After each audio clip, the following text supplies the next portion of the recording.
Sean bienvenidos una semana más aquí a Debate Abierto, Onda Mezquita 7 Televisión. Hemos pasado 2 años, o estamos pasando, atravesando, sufriendo 2 años muy convulsos. Muy convulsos en primer lugar a nivel sanitario y ahora en el ámbito económico. Pero tras la pandemia que nos ha dejado, que nos sigue dejando el COVID, en paralelo nos hemos encontrado con una crisis energética prácticamente sin precedentes, con unos precios desorbitados de la electricidad, del gas, de los carburantes, que nos hacen llevarnos las manos a la cabeza y alcanzar unos límites completamente imprevisibles. Y a todo esto el Gobierno pues también aprueba una reforma laboral de aquella manera, porque bueno, se produjo de una forma que todo el mundo no se la podía esperar, con aquel voto del diputado Casero que analizaremos, pero sobre todo analizaremos lo que nos va a dejar para bien o para mal. Pondremos en la balanza la reforma laboral a empresarios y trabajadores. Para abordar todo este mare magnum de acontecimientos, una situación económica que, insisto, creo que es el debate económico más complejo y más negativo que se ha celebrado en televisión, por lo menos desde que yo estoy aquí, y mira que llevamos 2 años bastante desgraciados. Con nosotros se encuentra el presidente de CECO, de la Confederación de Empresarios de Córdoba, Antonio Díaz. Muy buenas noches. Buenas noches. 2 años terribles, no puede pasar nada más, o esperemos que no pase nada más. Tengo una guerra que viene a rematarlo todo, una crisis energética, una pandemia, una reforma laboral que analizaremos si es para bien o es para mal. No puede pasar nada más. Bueno, yo creo que la última palabra no está nunca dicha ni escrita, ¿no? Lo que sí es verdad es que llevamos una tormenta perfecta, ¿no? Nadie se podía imaginar la pandemia en el año 2020 y estar ahora a comienzos del año 2022 pues con una invasión tremenda de un ejército muy poderoso a un país soberano como es Ucrania en unas condiciones mermadas totalmente. Ahora pasaré a entrevistarle, a hacerle unas preguntas, luego se someterá a las preguntas, incluso debatiremos sobre todos estos asuntos con el resto de contertulios. Con nosotros se encuentra el director del Día de Córdoba, Juan Ruz. Buenas noches. ¿Qué tal? Buenas noches, Rafael. Melania Salazar, profesora, economista y profesora de Economía Financiera de la Universidad de Córdoba. Muy buenas noches. Buenas noches.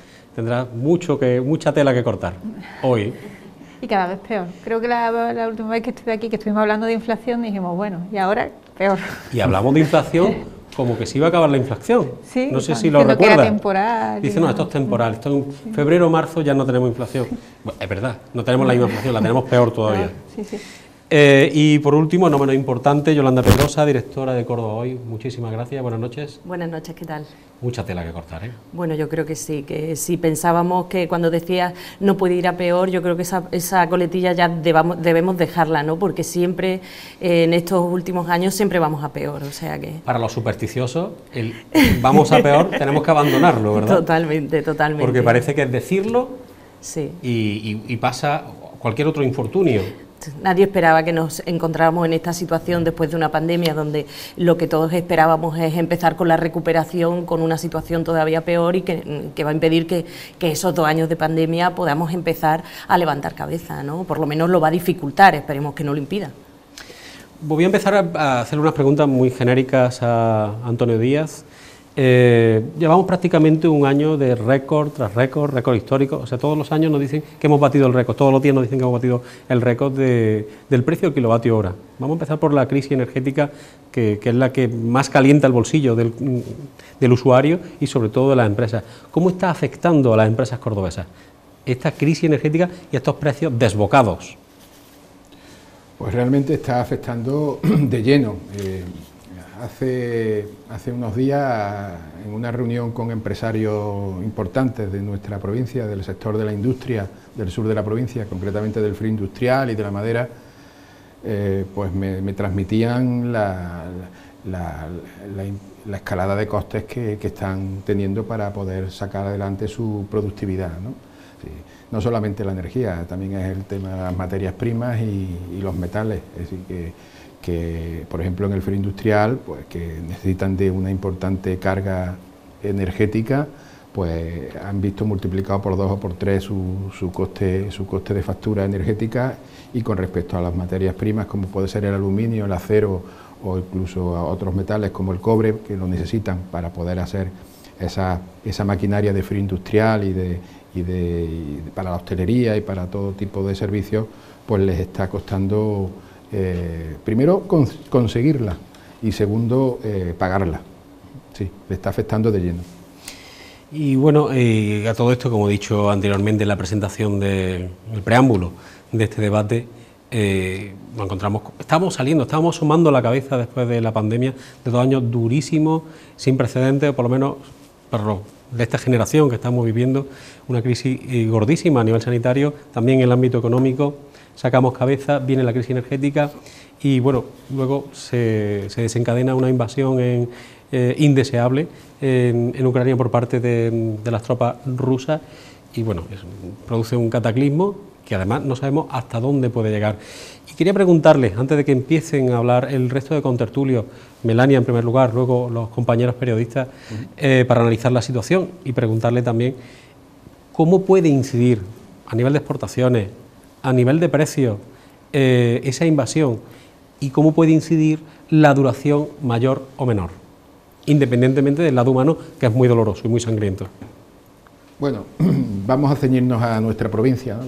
Vamos a ceñirnos, vamos a hablar de Córdoba. Represento a los empresarios de Córdoba y también tengo el honor de presidir la Cámara de Comercio. Y hoy mismo he pedido los últimos datos que nos constan en la Cámara de cuál es nuestra relación comercial tanto con Rusia como con Ucrania y cuál es la balanza comercial de esta provincia.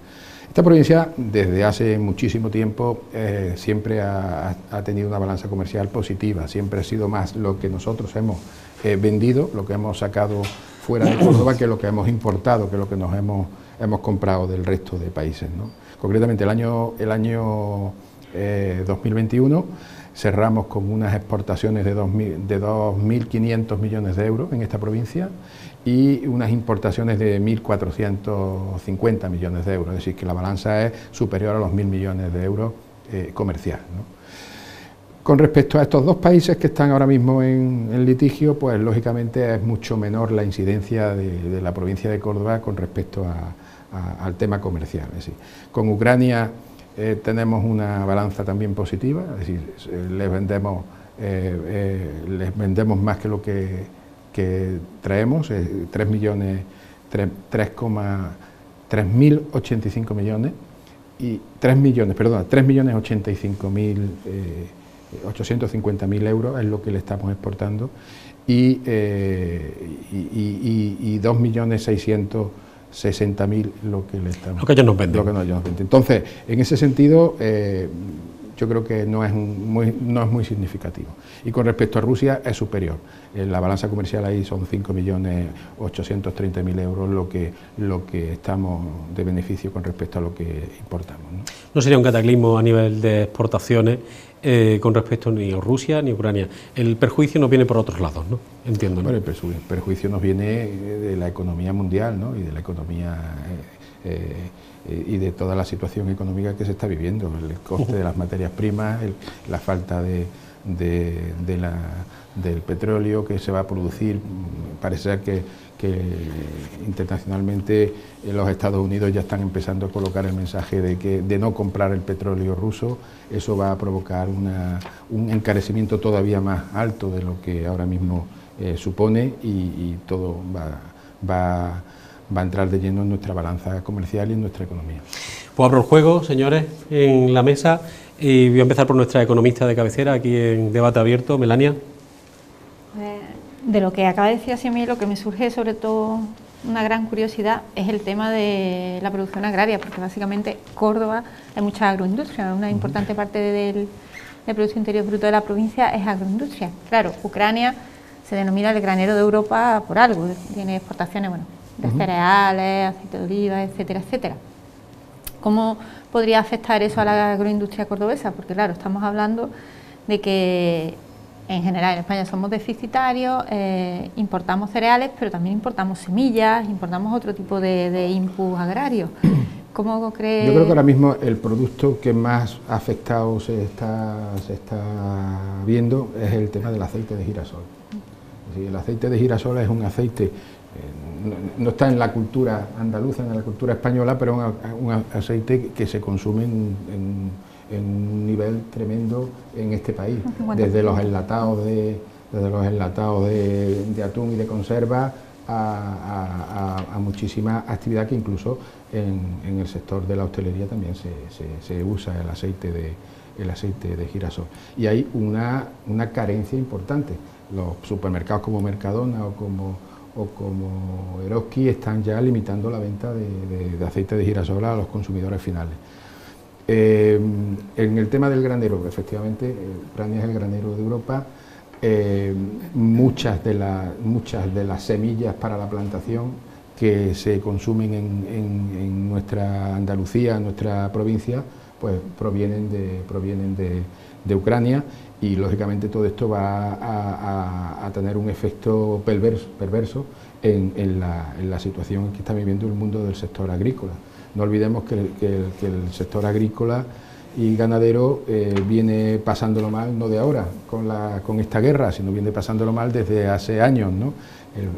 La sequía es otro condicionante más para la tormenta perfecta, ¿no? Y bueno, también me hago eco también de las reivindicaciones que nuestros agricultores y ganaderos están realizando con respecto al PAC, a la PAC y al coste de producción, que es superior al de venta. Es decir, que todo esto va a afectar de ello. Sí, bueno, yo primero quería hacer una reflexión general, y es que, o más geopolítica, en el sentido de que estamos sufriendo los efectos de una invasión, de una guerra, de un conflicto armado que por supuesto que uno de los actores, por supuesto, no se esperaba, y el otro tampoco, en el sentido de que tal vez pensaba en una ocupación un tanto más plácida, como ocurrió por ejemplo con la península de Crimea o con algún que otro territorio, y eso pues claro, a la vez que se va alargando el conflicto, están surgiendo esta serie de derivadas económicas, ¿no? Yo quería plantearos tanto a Melania y a ti, Antonio, una cuestión. Una frase que utilizamos mucho los periodistas muchas veces cuando se habla de economía de guerra. No sé si estamos en esa situación de economía de guerra o la podemos definir así, porque se está produciendo una alteración en absolutamente todo, que uno la verdad que se queda sorprendido, no solo por el precio de los combustibles y del gas, sino el impacto que esto va a tener también en las familias y en el consumo, no lo olvidemos. Y luego otra cuestión que le quería plantear a Antonio es que has hablado del tema del aceite de girasol, que tienen, pero claro, eso también va a derivar en un aumento de los precios del aceite de oliva, porque lógicamente va a haber un trasvase de consumo de uno a otro. No sé si nuestras reservas, en el caso de la provincia de Córdoba, que somos la segunda provincia exportadora más del mundo, o productora, puede influir de alguna manera. Lo digo por buscar algún aspecto positivo, si es que lo hubiera, en esta crisis. Pues respecto a lo de economía de guerra, bueno, no exactamente, no estamos en economía de guerra, vamos a sufrir las consecuencias de una guerra, obviamente. Es decir, no es que nosotros, como no entramos en guerra, no vamos a tener una economía de guerra exactamente. Lo que pasa es que las consecuencias sí que van a ser una guerra. No vamos a entrar en una guerra a día de hoy. Esperemos. A día de hoy. Esperemos. Las consecuencias sí que van a ser fundamentalmente una que caracteriza a la economía de guerra, que es la limitación de la producción. Claro, al limitarse la producción en Ucrania y además limitarse las exportaciones rusas por las sanciones económicas, lo que vamos a tener es menos oferta de todo, o sea, de todo. Si a eso le une el tema de, bueno, que supongo lo habéis leído, que la OPEP ya ha dicho que 400.000 barriles y 400.000 barriles, y de ahí no se mueven, que no van a ofertar no van a aumentar la oferta de petróleo. Lo que tenemos exactamente es eso, una limitación de oferta, escasez, lo que podemos llegar a tener. Es verdad que nosotros tenemos la ventaja de tener dinero, los europeos, es decir, que a corto plazo sí lo podemos sufrir. Yo creo que a medio plazo no, porque vamos a cambiar entre comillas, de proveedor. Si Ucrania no nos manda los cereales, bueno, nos iremos a Latinoamérica, nos iremos a Canadá, pero claro, eso conlleva un tiempo, no es algo que tú puedas hacer y un coste, exactamente. Yo enlazando con la intervención de Melania, yo creo que la gran amenaza que ahora mismo subyace con lo que tú llamas economía de guerra, yo creo que es la inflación. una inflación que hemos cerrado el mes de febrero con el 7,4% de inflación, eso no hay quien lo soporte, y todo apunta a que no hay manera. Ayer mismo el presidente del Gobierno citó al presidente de CEO, CEPIME, a los secretarios generales de UGT y comisiones en la propia Moncloa, con todo su plantel de los ministros más brillantes que pueda tener, para decirles, por favor, llegar a un acuerdo de renta, a un pacto de renta. Esto, si no, no hay quien lo soporte. Es decir, si los convenios colectivos, que ahora mismo están abiertas todas las mesas, yo puedo decir que en Córdoba hay por lo menos 7 u 8 convenios colectivos sectoriales abiertos, en plena negociación, si no se le pone un freno al incremento salarial con una inflación del 7,4%, pues lógicamente va a crear un auténtico problema en las empresas y en definitiva en la sociedad. Es lógico que no se quiera perder poder adquisitivo, pero es que el poder adquisitivo, para no perderlo, no es subiendo el 7,4% ni el 6%. Aquí hay que llegar a un acuerdo de rentas y hay que intentar sujetar esta escalada inflacionista. No solamente por la vía de la renta de los trabajadores, sino también por la vía del coste de las materias primas y lógicamente de la energía. Y con respecto al tema del aceite de oliva, yo creo que sí, que es verdad lo que dices, ¿no? que ahora mismo yo no soy ningún especialista en esta materia, pero tengo que decir que los agricultores sí están de alguna manera bastante conformes con el precio actual del aceite de oliva. Así, el aceite de oliva ha tenido un incremento en estos últimos tiempos bastante aceptable. Hubo un momento en que el aceite costaba más coger las aceitunas que vender el aceite, ¿no? Tampoco los extremos son buenos en ninguna circunstancia, es decir, que suba mucho el aceite de oliva, pues va a haber quien lo va a poder comprar y quien no. Yo creo que tiene que haber aceite de oliva para toda la población a un precio que sea competitivo y que pueda permitir la satisfacción tanto del que lo vende o lo produce como el que lo adquiere, ¿no? Pero es verdad, todas estas circunstancias están rompiendo los mercados. Quería yo intervenir en el asunto sobre todo del tema de la crisis energética, ¿no? Parece ser que el problema que va a tener España no va a ser tanto de falta de suministro, porque parece que el suministro de gas en España sí está garantizado por el tema de que nosotros nos abastecemos de Argelia y de otros puntos, pero sí no nos vamos a saltar la subida de precios, ¿no? Que parece que es lo que nos va a complicar mucho la vida tanto a las empresas como incluso al consumidor, ¿no? Se hablaba incluso del consumidor particular de que podría subir su factura de la luz y del gas más de un 30%, ¿no? En una situación post-pandemia en el que todavía la situación tanto de empresas como de trabajadores que han pasado por ERTE y que la situación económica no ha sido buena, puede ser algo difícil de solventar. Quizás sea el momento, no sé, de empezar a hablar de desacoplar, ¿no? ¿Qué le parece? Desacoplar que el precio de la electricidad siempre vaya aparejada al del gas, vista la situación actual. No sé si esa es la solución, porque la crisis energética viene de antes, ¿no? De la guerra. Llevamos un tiempo en el que está siendo un problema, tanto empresas como consumidores, ¿no? Quizá habría que darle una vuelta. Europa parecía que no estaba muy por la labor de hablar de esto como una línea roja, pero ahora parece que va a estar en la mesa de debate, ¿no? Este tema. Bueno, yo creo que la mayoría de los comentaristas políticos van en esa línea que acabas de exponer, ¿no? Yo creo que también se está produciendo esta sociedad tan convulsa en la que vivimos, internacional, y ahora con la guerra, con la invasión de Rusia todavía más, de Rusia a Ucrania. Hace un año, escasamente un año, aquí lo que se recomendaba era contratar el suministro energético tanto de los hogares como de las empresas en el mercado libre, es decir, tanto sube cuando estaba regulado el precio a un término medio. ¿Sí? Era más interesante para un sistema de producción comprar cupos importantes de energía, poderlos adaptar a tu productividad, y en los hogares lo mismo, así, en función al precio del coste de la energía, pues vendría mi factura. En detrimento de los precios fijos. Sabéis que muchísimos hogares tienen la tarifa cerrada por un tiempo, los contratos irán terminando y a las comercializadoras no les interesará prorrogar esos contratos a coste fijo, porque ahora mismo quien está pagando menos por la factura energética en los hogares son aquellos que tienen los contratos fijos, no les permite las fluctuaciones al alza. Los que están en el mercado libre o optaron por esa determinación porque una comercializadora los convenció de tomar esa decisión, pues lógicamente son los que se están encontrando las facturas de los 200, los 300 y los 400 euros mensuales. Yo creo que sí, es decir, ligar el precio del gas con un monopolio tan enorme en el gas en Europa que tiene Rusia al coste de la electricidad, claro, es que usamos el gas para producir electricidad. Pues lógicamente es una locura, vuelvo a utilizar el término, es que me gusta, es la tormenta perfecta, ¿no? Es decir, compro muy caro para producir más caro todavía, eso no hay quien lo soporte. Entonces, vamos a, por ahí deben de ir los pasos a dar, ¿no?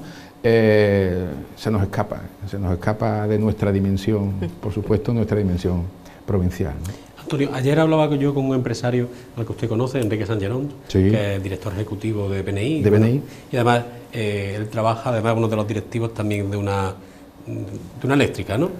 Iberdrola. Concretamente. Me decía que se le podían pegar bocados a la factura de la luz, a los carburantes, para reducir el precio. Yo no sé qué hay de verdad o qué hay de mentira. Hay gravámenes que se podrían ahora ahorrar o repercutir en otro tipo de productos para que no veamos como un litro de gasolina se nos monta en los 2 euros o como en una factura de luz se nos montan los 200, 300 o 400, que hablamos aquí con una alegría de los 2 euros del combustible y de los 400 euros de la luz, pero hay familias que viven con 1.000 euros al mes. Entonces, no sé qué bocados se le pueden pagar a esa factura. Me gustaría que el resto también de la mesa analizáramos este asunto, que creo que es interesante, porque al final no todo lo que pagamos proviene del petróleo, ni todo lo que pagamos proviene de la luz. Bueno, yo creo que la factura de la luz es ese oscuro objeto del deseo que nadie entiende. Y sigue así, ¿eh? Es así. Yo la recibo y la intento también administrar, pero aquí, desde mi punto de vista, lo que realmente se le ha quitado a la factura de la luz es el IVA, se le ha rebajado el IVA, el impuesto del valor añadido. El resto de impuestos especiales por los que se paga la factura de la luz también han tenido un cierto recorte, pero no en la proporción del IVA. Pero el problema está en el origen, y el origen es el precio de salida del petróleo y el precio de salida del gas, que es lo que se utiliza hoy por hoy, pues ya que el carbón está en extinción desde hace ya mucho tiempo y la eólica pues todavía no tiene la productividad necesaria, el precio de salida de esas materias primas, que es lo que realmente está encareciendo el precio de la energía. Entonces, Enrique es bastante más experto que yo en esos temas y él dice que se le pueden pegar bocados. Bueno, yo hablaré con él, porque además lo tengo en el comité ejecutivo de la Cámara de Comercio conmigo, y le preguntaré, Enrique, enséñame cómo le pegamos bocado a esta factura de la luz. Sí, bueno, yo estoy de acuerdo en que, claro, como posible es, si eso nadie lo discute, pero claro, eso sería eliminar lo que son, porque la vía impositiva que llevan los carburantes, sí, la energía, pero claro, eso supone menos ingresos para el Estado, claro, luego supone a la vez menos prestaciones públicas, lógicamente, si se reducen los ingresos. Entonces, ¿dónde está el equilibrio? Como poder podemos quitar todo lo que queramos, pero sería siempre a costa de rebajar la calidad de los servicios públicos, eso es evidente, y creo que tampoco hay que ser, en fin, excesivamente técnico como para explicarlo. La cuestión es, pendiente ya de donde también intervienen algunos factores ideológicos, es encontrar la medida o dónde tiene que estar ese nivel impositivo, pero desde luego acabar con los impuestos de lo que supone la energía, al final no sé si podría ser mejor o peor cuando no pudiéramos atender determinados servicios, ¿no? Yo creo que ahí es evidente que eso es así. Ahora, que puede haber alguna modificación puntual, como se ha hecho con el IVA y demás, pues bueno, depende de si el Estado o las administraciones son capaces de captar ingresos por otras vías. Y siempre que no afecte a un nivel de servicios públicos que tenemos aquí, que bueno, que se pueden ver, como lo hemos visto durante la pandemia, que se pueden ver afectados o alterados puntualmente por una crisis, pero no de manera permanente, porque yo creo que la filosofía que reina en toda Europa es prácticamente la misma en ese sentido, ¿no? De que hay determinadas cuestiones que desde lo público no se van a desatender, ¿no? Yo creo que está en la filosofía un poco de todo lo que es la Europa como la entendemos nosotros y en la que estamos ahora mismo. Creo que habrá un malabarismo financiero el que necesitamos para poder llevar a cabo todo este tipo de situaciones. Quería hablar... Es muy complicado. Yo estoy contigo en el que los impuestos es complicado porque pues los servicios públicos se basan en ellos, pero en situaciones como en la que tenemos, en la que se ha producido ese incremento, es que no estamos hablando, yo no sabría decir una cifra, pero en un incremento muy difícil asumible tanto por familias como por empresas, ¿no? Para poder mantener un equilibrio y salvar un poco la economía en una situación que ya venía difícil después de 2 años, ¿no? Y además tendremos que tener en cuenta también que si no mantenemos un poco a raya precios como el de la electricidad, va a tener que haber líneas adicionales de apoyo tanto a familias como a empresas que no van a poder soportar para seguir adelante este asunto.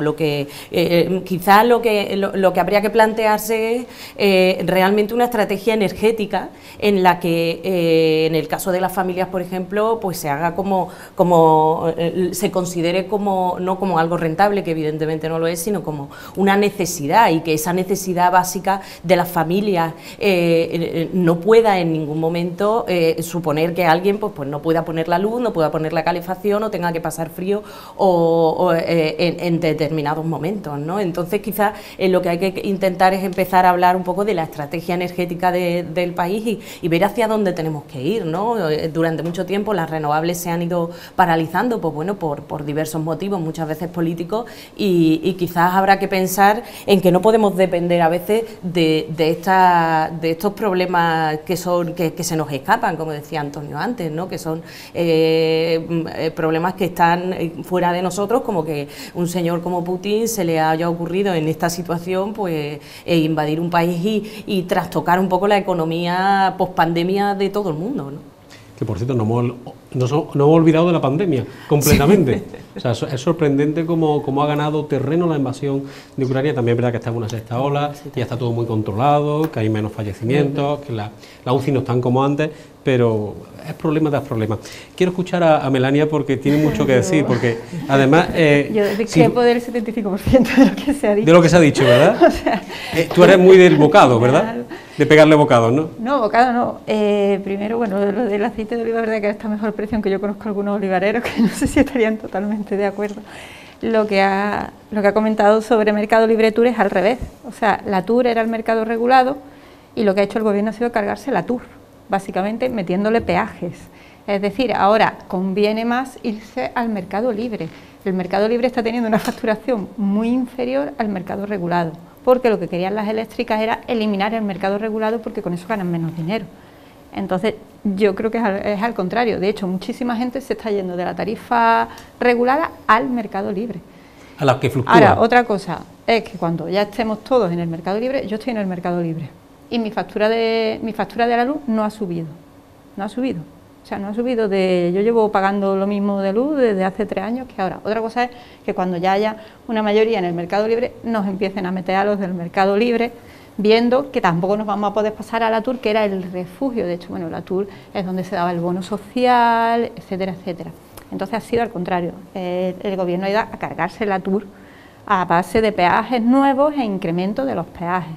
Entonces yo ahí estoy totalmente en desacuerdo. Política energética, ya.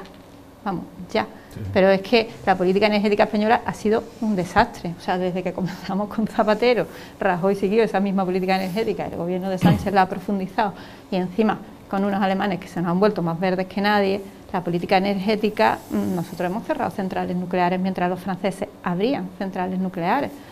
Entonces, claro, eso es un gran problema. Se sabe que, y ahora es cuando está diciendo Europa, no, el futuro, centrales nucleares con eólica, con solar y demás, cuando aquí en España lo que ha hecho ha sido demonizar las centrales nucleares, que era lo que nos iba a dar energía estable y barata. O sea, unas políticas energéticas desastrosas. Es decir, ahora mismo estamos pagando consecuencias de políticas desastrosas de distintos gobiernos PSOE y PP, que me da igual, que han hecho todo lo mismo en ese aspecto desde hace 10, 15, 20 años. Entonces eso también hay que analizar. ¿Se puede revertir esa situación, Melania? A corto plazo entiendo que no. No, a corto no. Evidentemente. ¿A medio y largo plazo hay alguna posibilidad de revertir la situación? Pues los franceses van a abrir, bueno, están construyendo 6 centrales nucleares nuevas, 4 o 5, y es el país de Europa que más centrales nucleares tiene. Y nos venden a nosotros su energía nuclear. O sea, nosotros compramos energía nuclear de Francia. Entonces, está claro que, bueno, Polonia también ha apostado por las centrales nucleares, bueno, Ucrania, ya hemos visto cómo se bombardeaba la central nuclear más grande que hay en Europa. Entonces, claro que hay, pero lo que tiene que haber es voluntad política, dejarse también de presionar tanto por los lobbies y ver qué es lo que interesa, que una central nuclear conlleva un peligro. Cada vez menos en el sentido de que la tecnología ha avanzado muchísimo y no conllevan tanto peligro. Además, yo siempre digo, si las tenemos en Francia, ¿qué pasa? Que es que se explotan en Francia. Cuando oímos hablar de central nuclear nos vamos a lo peor siempre. Pero claro, es por la mala fama que tienen. Pero si se habla hoy en día con ingenieros, te van a decir que son más seguras que nunca, que sí, bueno, los residuos, que se está avanzando muchísimo. Sí, pero que te pongan una central nuclear al lado de casa, ¿no? ¿Qué hacemos? Pero quizá no, es un poco impopular, ¿no? A mí no me, hombre, al lado de mi casa, pero aquí en medio del campo. Un poco más retiradillo, sí, ¿no? Aquí en medio del campo, no te creas tú que a mí me supondría ningún tipo de, no, por lo menos a mí personalmente, no conociendo la seguridad que hay alrededor de esto. También hay que elegir, o sea, hay que elegir qué queremos. Depender de Oriente Medio y de Rusia energéticamente, pues ya está, pues lo pagamos. Es que tenemos que elegir y muchas veces esto es un trade-off, no es cuestión de, es que no hay una varita mágica. O dependemos de Rusia y de Oriente Medio en cuanto a los precios energéticos, porque eso es lo que estamos haciendo ahora mismo, o intentamos ser autónomos energéticamente, y eso implica, aparte de energía alternativa, eso implica centrales nucleares, nos guste o no nos guste. Es que es lo que hay porque no hay otra cosa. Todavía no se ha inventado, ¿cómo se llama?, el hidrógeno libre ni nada de esto. Entonces, eso es lo que hay ahora mismo, eso es lo que nos tendríamos que acoger. Sí, entonces, yo creo que...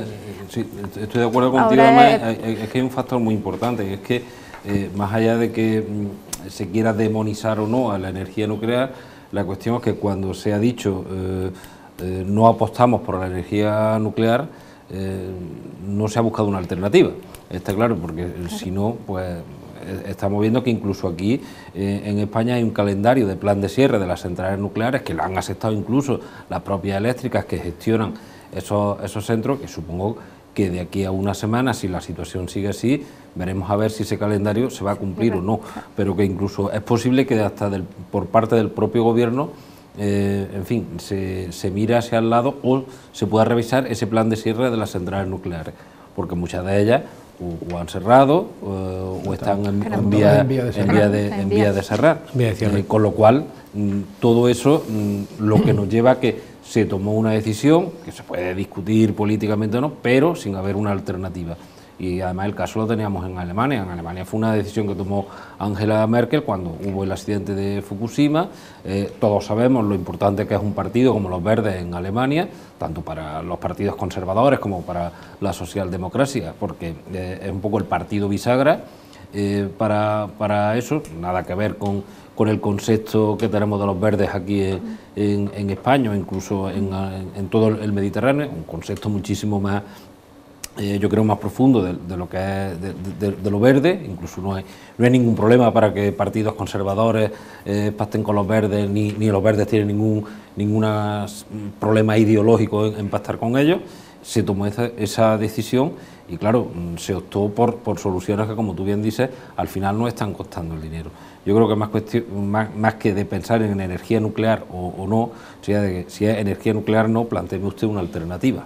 La alternativa era la eólica y la termosolar, y eso no está dando el resultado que se esperaba. Es que no está lo suficientemente desarrollada como para el almacenaje famoso aquí se cierra la energía nuclear por un prisma eminentemente político, porque ideológico, es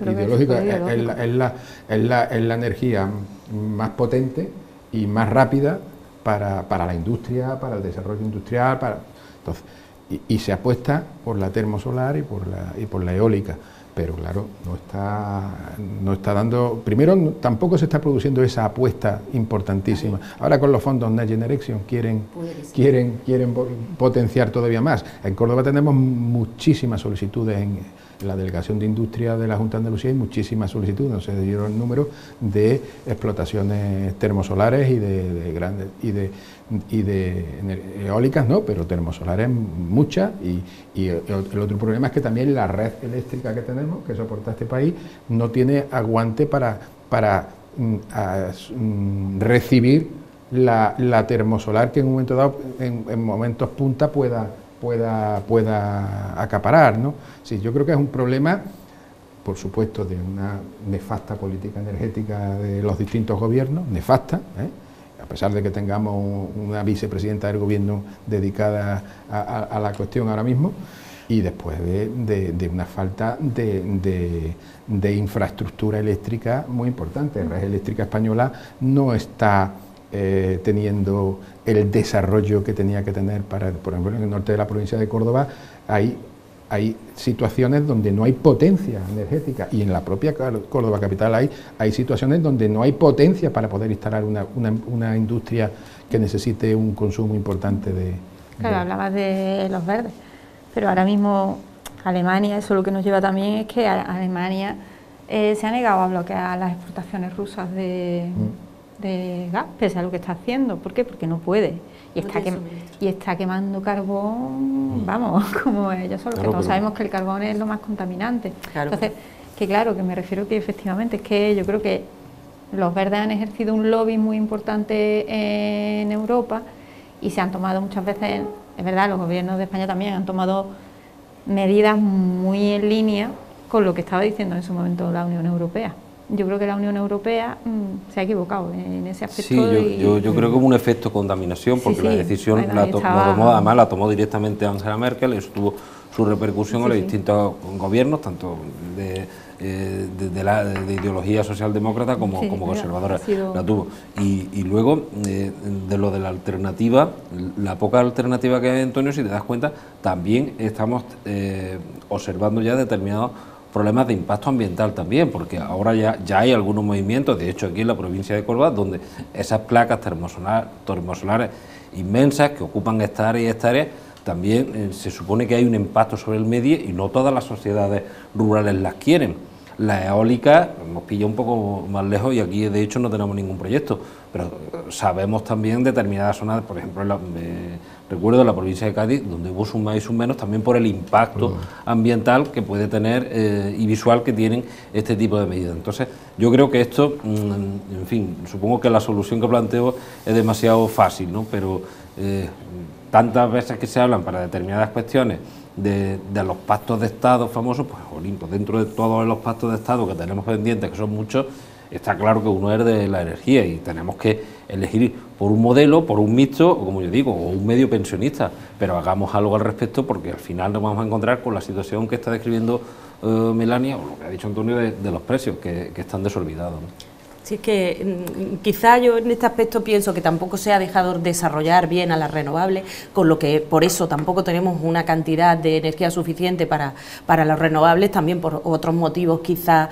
también pues otros intereses económicos, y después y quizá también necesitaríamos haber avanzado un poco más en eso, porque para que haya producción hace falta impulsarlo, ¿no? Quizá no se haya impulsado desde los gobiernos, digo como tú, desde cualquier gobierno, pues el desarrollo de esa energía para que haya suficiente y que pueda compensar un poco pues la dependencia que tenemos de otras, o como el gas, como la electricidad, que venga de otros aspectos. Y después se hablaba hoy de algo que nos gusta poco hablar de ese tema. Hoy se hablaba de la contención eléctrica, de la contención del consumo eléctrico, que evidentemente va muy aparejada al desarrollo, pero se habla ahora mismo por la situación actual de escasez de energía, y después de hasta qué punto el planeta puede seguir soportando un sistema en el que cada vez necesitamos más. más producción en general de energía, o sea, ¿hasta qué punto podemos llegar, no? Y si realmente no nos estamos pasando un poco de la sobreexplotación de nuestros propios recursos, ¿no? Entonces, claro, siempre necesitamos más, porque nuestra economía, nuestro sistema siempre va a pedir más, y si queremos que crezca, tiene que ser a costa de una mayor producción, ¿no? Entonces, no sé hasta qué punto ese equilibrio, tenemos que buscar un equilibrio en el que lo que hablabas de los verdes, ¿no? Está de moda, pero porque es que está de moda que el planeta a veces se nos va de las manos, ¿no? Con esta que siempre queremos ir a más y producir más, ¿no? Y entonces a lo mejor tenemos que pensar es que estamos llegando a nuestro punto, no sé. Yo creo firmemente en la tecnología. Sí. Entonces yo apuesto por un desarrollo tecnológico, que es lo que se está produciendo, que por una parte cuide el planeta y por otra parte pues nos permita eso, quizás, obviamente tenemos una sociedad de consumo donde todos estamos acostumbrados a un determinado nivel de vida y no lo queremos rebajar por nada del mundo. Evidentemente, pero a lo mejor llega un punto en que hemos llegado a una cota. Eso es algo obvio, y que todo pasa por la concienciación del consumidor en cualquier aspecto, porque luego la concienciación del consumidor es la que lleva a modificar el comportamiento de las empresas. Sí, o sea, sí. eres tú el que te plantas y dices, mira, ya no te compro porque estás contaminando demasiado, y no te compro, y si dejo de comprarte tienes un problema. Entonces al final somos nosotros los que tomamos las decisiones, el consumidor el que toma las decisiones. ¿Qué ocurre? Que, bueno, pues lo que comentabais de la política energética, esto es cuestión de decir hacia dónde vamos, qué es lo que hay ahora mismo de tecnología, qué queremos, qué no queremos, apostamos por nucleares, no apostamos, es planteárselo.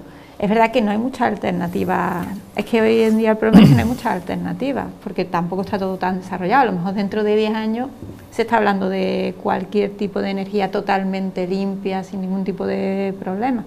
Ahora mismo, claro, yo también me uno a la reflexión de Juan del tema no tanto de impacto visual, sino que yo ya también he visto algunos estudios que dicen que lo que está un poquito pasando ahora, todo lo que se llene, todo el campo que se llene de placas solares es campo que no se puede producir alimentos.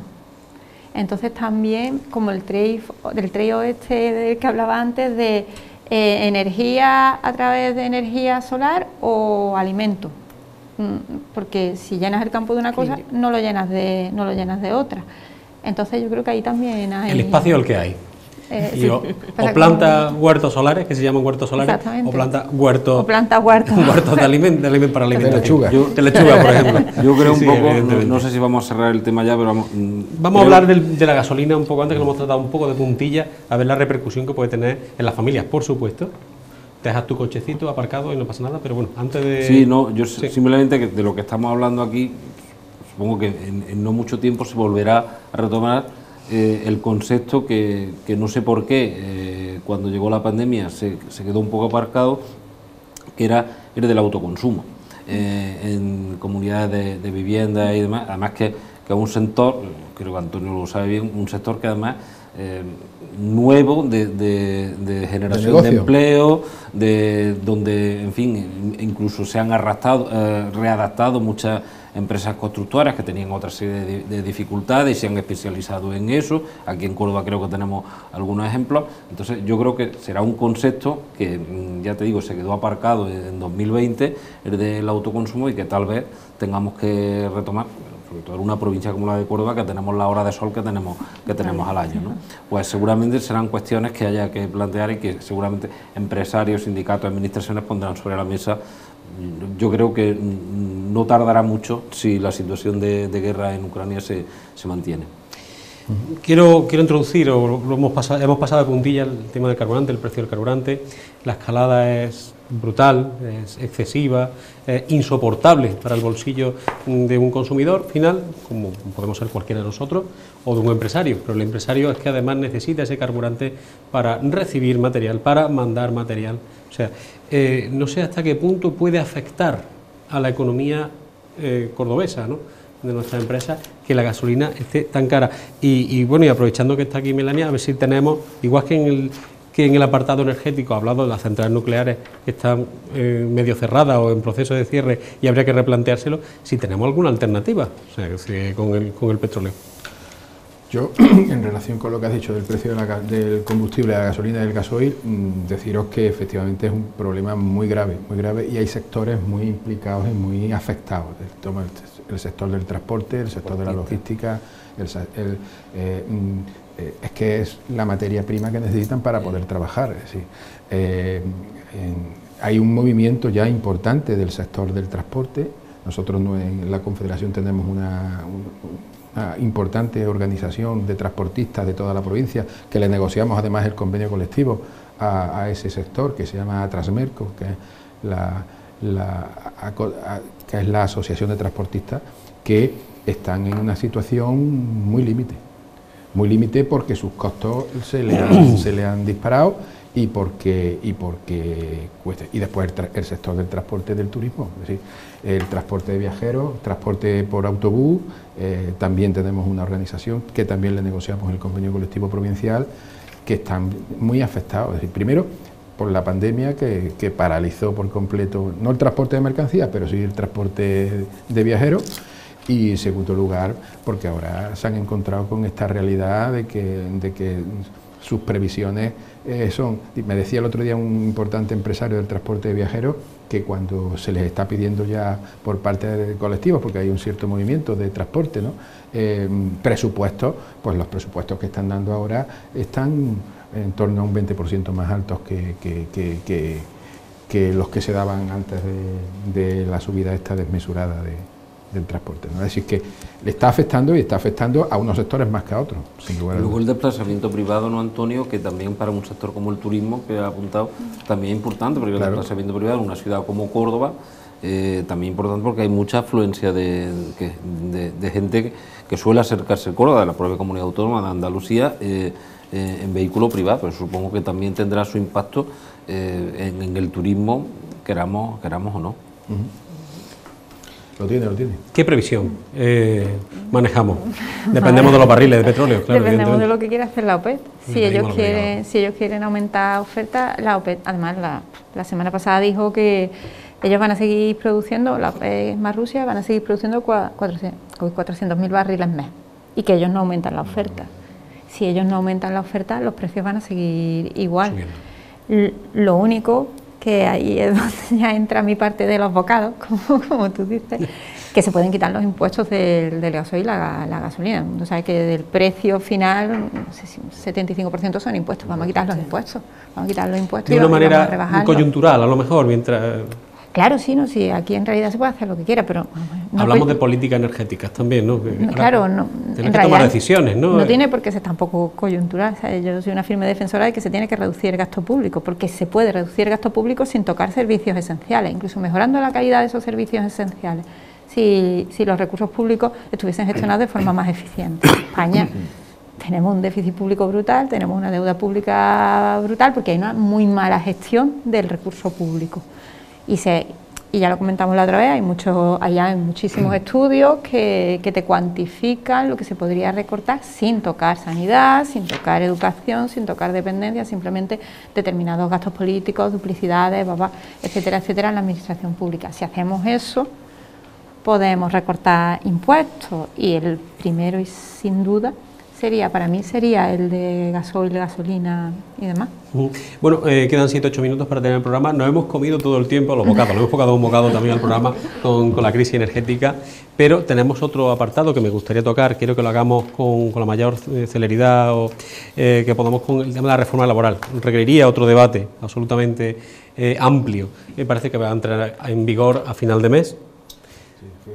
Entran en vigor las nuevas modalidades de contratación. Posiblemente haya sido la aprobación de una reforma laboral más accidentada de la historia, pero bueno, vamos a dejarlo ahí por un botón mal dado o lo que sea. Pero quería preguntarle qué es lo más representativo, tanto para el empresario como para el trabajador, porque tendrá muchos pros, muchos contras. Ha sido una reforma negociada, por lo menos, y es lo que tenemos. Yo creo que el gran valor que tiene la reforma laboral es que ha sido por consenso, es decir, que ha habido un acuerdo, que no se había producido un acuerdo en ese sentido desde hacía muchísimo tiempo. Yo creo que anteriormente siempre había habido desacuerdo.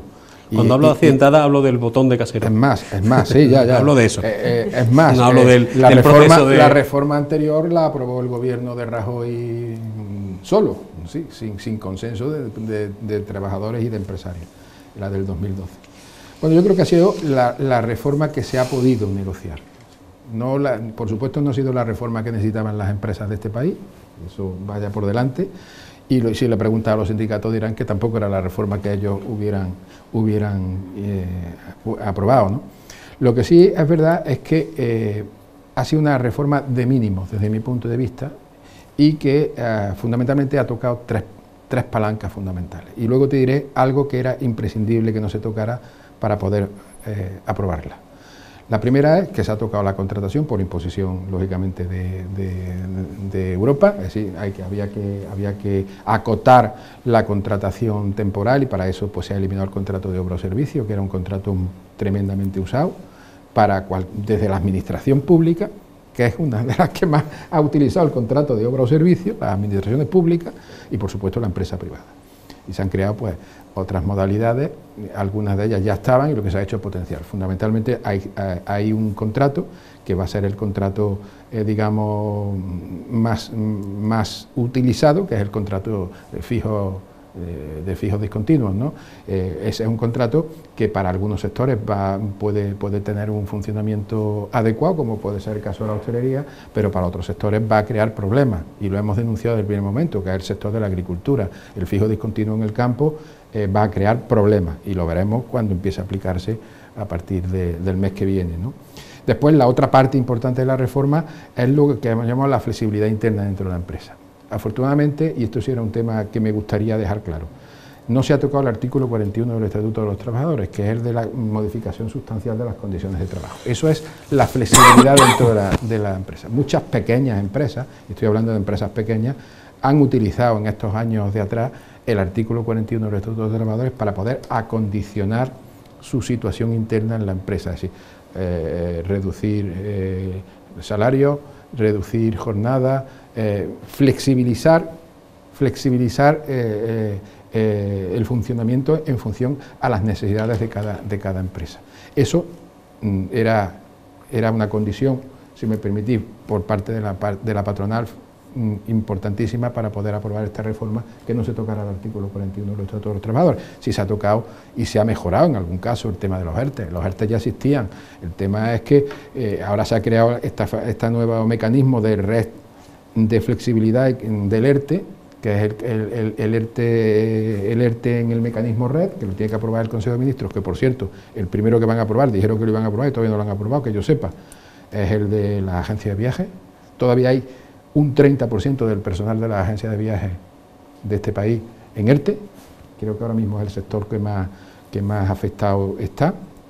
Y por último, el otro tema que se ha tocado ha sido la negociación colectiva, ¿no? Se ha vuelto a que el convenio colectivo de empresa prevalezca no en salario ni en jornada, que tiene que prevalecer ahí el sectorial, pero el resto de las condiciones que puede regular un convenio colectivo, pues prevalece el convenio colectivo de empresa. Yo creo que sería una solución intermedia que ha sido aceptada por todas las partes y que esté. Por lo tanto, yo creo que la reforma ha sido una reforma de mínimo, una reforma exigida por Europa y una reforma en la que más vale la pena, desde nuestro punto de vista, estar de acuerdo con ella y llegar y que se planteara como se ha planteado, en un consenso y una aprobación por todas las partes para plantearla en el Congreso de los Diputados. Otra cosa es lo que haya pasado en el Congreso de los Diputados, pero chiste. Ahí está. Y después yo creo que ha sido una reforma, la reforma posible. Nos quedan 2 o 3 minutitos, me gustaría conocer la opinión, por lo menos lo más superficial que podéis darme, sí, o darle al telespectador. Muy rápido, yo del contenido de lo que ha hecho Antonio, yo creo que ha quedado lo suficientemente, ha sido didáctico en ese... Muy didáctico, sí. Muy didáctico a la hora de explicarlo, ¿no? Luego, es verdad que aquí la mala imagen que se ha dado no es cuestión ya de los actores que han negociado la ley, sino es cuestión de los políticos, que tenemos lo que tenemos y que le vamos a hacer. No podemos hacer nada, ¿no? Sí, sí. Yo simplemente digo que a nivel, si los propios actores están de acuerdo, es verdad que ellos no legislan, porque los propios diputados se dicen, no, es que los señores de los empresarios y los sindicatos no legislan, legislamos nosotros en el Congreso. Me parece muy bien, pero si las partes afectadas están de acuerdo, pues no sé qué motivo hay para votar en contra. Yo creo que prácticamente la mayoría del arco parlamentario podía haber votado que sí. Hay una serie de circunstancias que ni siquiera son ideológicas, yo creo que es de posicionamiento o de imagen ante la sociedad, que ha llevado a ser este ridículo tan espantoso que vimos en el Congreso del otro día. En fin, incluso ya hay algunos, y ojalá que ahí los medios de comunicación tenemos mucho que decir, ojalá que esta ley no pase a llamarse como la ley Casero, que ya sería el colmo de eso. Espero que no, que se siga llamando una reforma laboral. Y estoy con Antonio, yo creo que es de la primera reforma de calado importante, ya sea de mínimo o de máximo, me da igual, pero si las partes están de acuerdo, yo creo que no hay más que decir, señorías, pasen ustedes, voten y poco más. Yolanda, muy brevemente, por favor. Totalmente de acuerdo, creo que la reforma laboral tenía que ser así, en esta situación en la que todos votaran, que todos estuvieran, todas las partes estuvieran un poco de acuerdo, y es verdad que creo que es pronto todavía para valorar. Parece que los datos, sobre todo de empleo temporal y de subida de contratos indefinidos, son buenos, parecen positivos, con lo que todavía habrá que ver el tiempo. Lo malo es que se va a desvirtuar un poco por la situación económica actual, saber exactamente cómo hubiera funcionado esa reforma laboral, ¿no? Pero bueno, creo que es un avance para sindicatos y trabajadores, y para las empresas, pues lo importante era en este momento es unidad, ¿no? Y que vayan todos un poco a una, ¿no? Melania. Cierro yo. Terminamos. Estoy de acuerdo, a mí me parece una tontería que el PP votara en contra de la reforma laboral, pero una tontería absoluta, porque en realidad... Pero que ha dicho Juan, una cuestión ideológica. Es su reforma laboral. Si dice que sí, yo digo no, en fin, creo que es una cuestión de... Es su reforma laboral modificar los contratos, pero entonces me pareció... Y una reforma que ya ha llegado tan hecha, o sea, que claro, sí, ha llegado ya un documento que simplemente tenía que pasar a la aprobación, y ¿verdad? Yo creo que lo único así un poquito es verdad, el tipo de contratos que sí que van a causar determinados problemas para determinados sectores o determinadas actividades. Con respecto a reducir la temporalidad, yo creo que la temporalidad no la reduce un contrato, la reduce las características de tu sistema productivo y las empresas que tengas. Entonces, bueno, esto puede quizás maquillar un pelín, pero un contrato no es efectivo para reducir la temporalidad. Es modificar tu sistema productivo, o crear empresas, o crear más empresas, o ayudarlas, etcétera, etcétera. Entonces, yo creo que sí va a haber algún tipo de problemilla en determinados sectores en función de los tipos de contratos que han desaparecido. O emplazo a que dentro de unos meses la valoremos cómo está funcionando. Sí, eso lo vamos a ver de aquí al verano, ¿no? Perfectamente. Lo que sí me gustaría como complemento al tema de la reforma laboral, porque las circunstancias y los tiempos nos han llevado, es la importancia del acuerdo de renta. Es decir, hace falta una firma, y ahí no entra el gobierno. El gobierno nos ha citado para decir, por favor, llegar a un acuerdo. Eso es lo que ayer se colocó en Moncloa, ¿eh? Lleguen ustedes a un acuerdo, sindicatos y empresarios, porque las circunstancias de la guerra, las circunstancias de la salida de la pandemia, pues, y con una inflación como está, pues hay que hacer un esfuerzo y firmar un acuerdo interconfederal para el empleo y la negociación colectiva en este país que marque y que acote, mejor dicho, y que acote la banda salarial y determinadas cuestiones importantes que se tienen que pactar en los convenios colectivos. Antonio, muchísimas gracias por estar aquí con nosotros en este programa. Da para mucho y para más que da. Melania, muchísimas gracias. Gracias. Nos vemos en otra. Cuando queráis. Juan Ruz, muchísimas gracias por su participación y todo. Por invitarme y a vuestra disposición. Seguimos leyendo en el Día de Córdoba. Muy bien. Y sufriendo, ¿no? Porque las noticias últimamente son más malas que buenas. A ver si contamos alguna positiva. A ver si contáis algo bueno. Y Córdoba Hoy también, que nos informa cada día con esa brillantez. Por favor, contadnos cosas positivas. Intentaremos que sea positivo. Muchas gracias a todos, también a ustedes telespectadores, porque hemos tenido un programa muy necesario, conocer en qué punto se encuentra la economía y qué grado de afección puede tener a nuestras empresas cordobesas y al bolsillo del ciudadano de a pie, que también está sufriendo bastante por el pago de la luz, por el pago de los carburantes, el pago del gas, etcétera. Como les digo siempre, nos vemos la semana que viene aquí mismo en este mismo plató, en Debate Abierto. Que sean lo más felices que puedan y que aguantemos la tormenta perfecta, como decía Antonio Díaz de Seco.